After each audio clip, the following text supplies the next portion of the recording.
Uh, you have a video on becoming a Kardashev Type 1 civilization. What's our hope for doing that? We're a few orders of magnitude away from that. Yeah, it is surprising. I think people tend to think that we're close to this scale. The Kardashev Type 1 is defined as a civilization which is using as much energy as is essentially incident upon the planet from the star. So that's of order, I think, for the Earth of something like 10 to the 5 terawatts or 10 to the 7 terawatts. It's a gigantic amount of energy, and we're using a tiny fraction of that right now. So, if you became a Kardashev Type 1 civilization, which is seen not necessarily as a goal unto itself, I think people think, well, why are we aspiring to become this energy-hungry civilization? Surely our energy needs might improve our efficiency or something as time goes on. But ultimately, the more energy you have access to, the greater your capabilities will be. I mean, if you want to lift Mount Everest into space, there is just a calculable amount of potential energy change that's going to take in order to accomplish that. And the more energy you have access to as a civilization, then clearly the easier that energy achievement is going to be.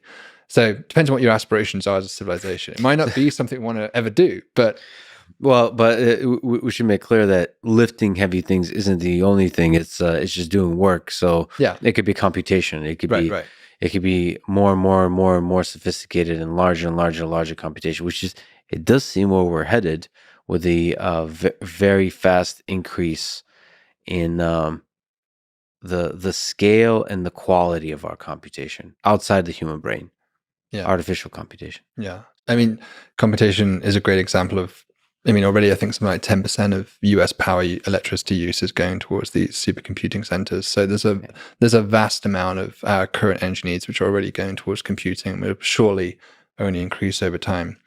If we start ever doing anything like mind uploading or creating simulated realities, that cost will surely become almost a dominant source of our energy requirements at that point, if civilization completely moves over to this kind of post-humanism stage.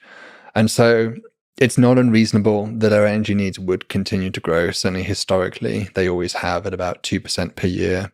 And so if that continues, there is going to be a certain point where you're running up against the amount of energy which you can harvest, because you're using even if you cover the entire planet in solar panels, there's no more energy to be had.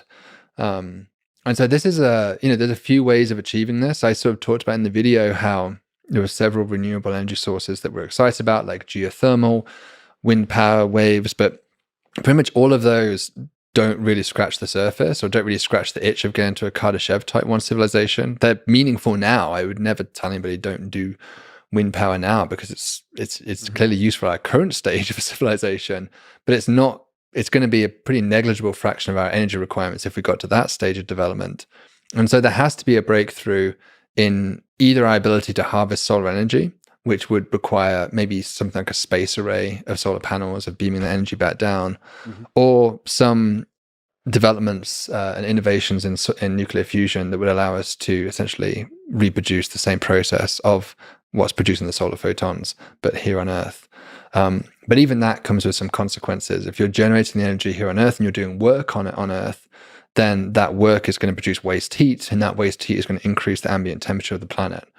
And so even if this isn't really a greenhouse effect that you're increasing the temperature of the planet, this is just the amount of computers that are churning. You put your hand to a computer, you can feel the warmth coming off them.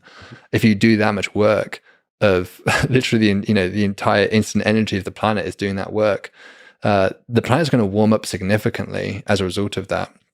And so, that clearly indicates that this is not a sustainable path, that civilizations, as they approach Kardashev Type 1, are going to have to leave planet Earth, which is really the point of that video, to show that it's a Kardashev Type 1 civilization, even though it's defined as instant energy upon a planet, that is not a species that is going to still be living on their planet, at least in isolation. They will have to be harvesting energy from afar. They will have to be doing work on that energy outside of their planet, because otherwise you're going to dramatically change the environment in which you live.